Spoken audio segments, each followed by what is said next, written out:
y'all. Thanks for tuning into the channel. Subconscious Truth is your girl Raina here. Wow. And this reading is for Virgo, Sun, Moon, Rising, and Venus. And this reading may or may not resonate because it is general. But we gonna get right to it. When I was shuffling, a lot of cards fell. So let me reshuffle.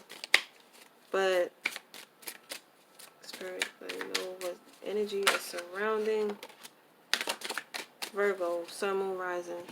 Okay, so the card that fell out was the Five of Swords. So some of y'all could have a victory. You know what I mean? Some of y'all could have a victory. Could have been a bittersweet ending, you know, but maybe it had to end like this, okay? Maybe you had to stand up to someone, or, you know, it was either you or them. You know, some of y'all are becoming more understanding and seeing things from a different perspective, that you may not need to be selfish and greedy, and there's no room for power. Some of y'all could be understanding that. Maybe you are looking at these losses and seeing like it may have not been worth it. You may have learned some type of lesson from it. That's for some of y'all. But some of y'all could have acted selfishly in the past, or you were dealing with somebody like that. But some of y'all could have felt like y'all had victory, and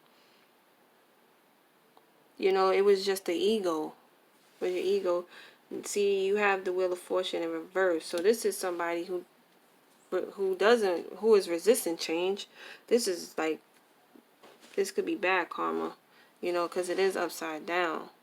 So you may have acted out selfishly or in a greedy way or an entitlement, wanting power because of your ego, or you dealing with somebody like that, and it's like they getting their karma.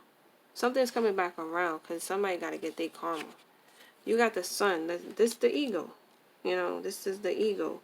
Like I said, some of y'all could have gotten your karma, and now you seeing the other side of the situation, which is the Sun.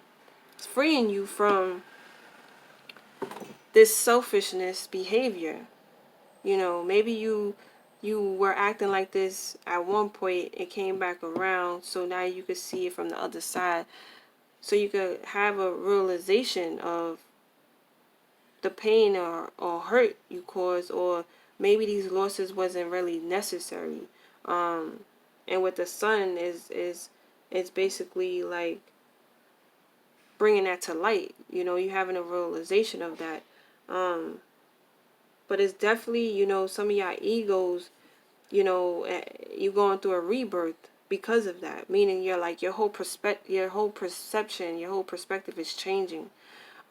Because you probably had got the short end of the stick, but this was karma. This is when you were acting selfish, you were being in your ego, you were being entitled, you were manipulating, and like, you know, you come into the realization you don't need to be like that no more. Like, yes, your ego is changing, you know. See, you have duality here. This is two. And I feel like somebody was just too much in their damn ego. Okay, too much in their goddamn ego.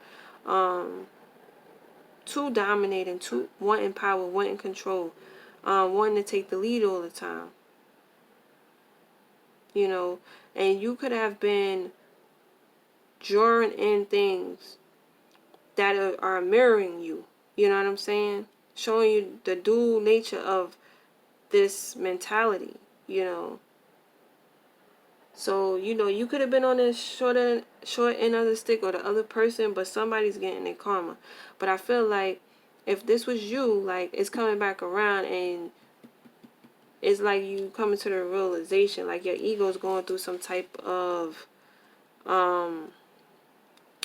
rebirth. Like, you're going through some type of rebirth here.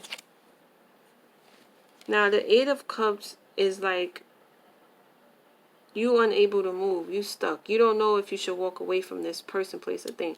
So you could be dealing with somebody and y'all just mirror each other. Maybe y'all always have like a power struggle. Maybe y'all only together for status quo. Maybe y'all only together because, you know, it's just about the ego. Ego. But somebody may want to leave this relationship. You know, they're not too sure though. They like stuck here. They're not too sure. It's a possibility. But it's like they have to make a decision if they want to go or stay. And I feel like somebody's going to walk away, or, you know, because you may have been in this situation for 7 years with this person. There has been no growth here. You know, this is just a void. You stayed due to fear. And it's like the only person that can get you out of this situation is you. It may have been, you probably just was there due to power, you know, due to the ego wanting power. And now you met your match. I don't know, like y'all marrying each other, you know, you meeting your match. And maybe you come into a realization like you don't want this no more. Maybe because it's like now you've been bullied, or they've been bullied, or it's like maybe, you know, it's just the tables turned. You got nothing out of this relationship. You know, if it was based off status quo, based, you know, like job, you know, you gotta have this person because they look like this, or I have to have this job because they look like this. Nah, it's like it's not even worth it. You know, this is a person walking away from that. You know, but it's like you don't know if you want to or not. So you have to look at things in a practical matter. You have to weigh and assess this relationship situation. But it's like you in between. So that's what I'm seeing for Virgo. Sun, Moon, Rising, and Venus. Thanks for tuning in. Peace.